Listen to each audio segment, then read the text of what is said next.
Hi అండి, అందరికీ ఎలా ఉన్నారు? బాగున్నారా? మెంతికూర పప్పు తీసుకున్నానండి. పప్పులోకి కడిగేసి మెంతికూర వేసి స్టవ్ మీద పెట్టాను.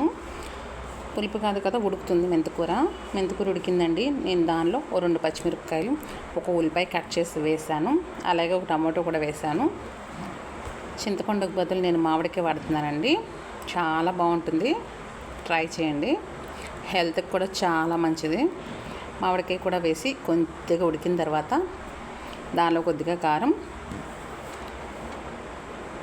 కొంచెం పసుపు, తగినంత ఉప్పు, ఉడికిపోయింది కదండి, తగినంత ఉప్పు వేసి దించేసుకోండి. తాలింపుకి ఆవాలు, సాయిపప్పు, మెంతులు కంపల్సరీగా వేసుకోండి, బాగుంటుంది.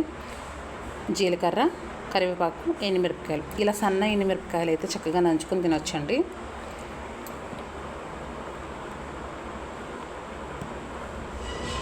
ఆ 2 టేబుల్ స్పూన్ల ఆయిల్ వేసుకోండి. ఆయిల్ కాగిన తర్వాత ఇవన్నీ వేసి ఒకసారి స్పూన్తో తిప్పండి. ఆవాలు ఎప్పుడు చిట్టపట్టలాడతాయండి. అలా అయిన తర్వాతే మనం తాలింపు తీసుకోవాలి. ఇప్పుడు దీనిలో మనం వెల్లుల్లిపాయలు ఇలా చితక్కొట్టి వేయాలి. వేసి ఒకసారి తిప్పేసేయండి. ఇంగువ ఉంటే వేసుకోండి, నా దగ్గర అయిపోయింది. అవి ఇంకా చిటపట మనలేదండి ఆవాలు, అందుకే ఎంతసేపు ఉంచాను. ఇప్పుడు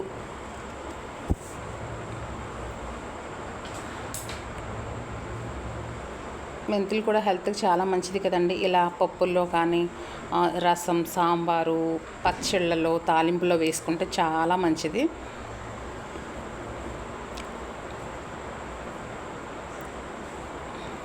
వేగుతున్నాయండి.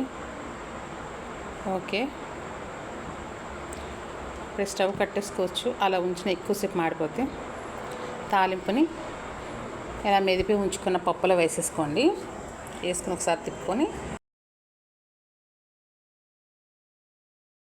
టర్న్ చేసేసుకోండి పప్పుని. మామిడికాయ వేయడం వల్ల టేస్ట్ బాగుంటుందండి. చింతపండు ఇప్పుడు ఎక్కువ వాడకూడదు అంటున్నారు కదా, నిలవైందని చింతకాయలు వాడుకోవచ్చు. ఈ మెంతికూర పప్పు మీకు నచ్చినట్లయితే లైక్, షేర్, సబ్స్క్రైబ్. కొత్త వాళ్ళు ఎవరు చూసినా సబ్స్క్రైబ్ చేయండి. మామూలుగా మన వాళ్ళు ఎవరు చూస్తున్నా లైక్ చేయండి అండి. చాలామంది చూస్తున్నారు, లైక్ చేయడం మర్చిపోతున్నారు. బాయ్ అండి, ఐ లవ్ యూ గైస్.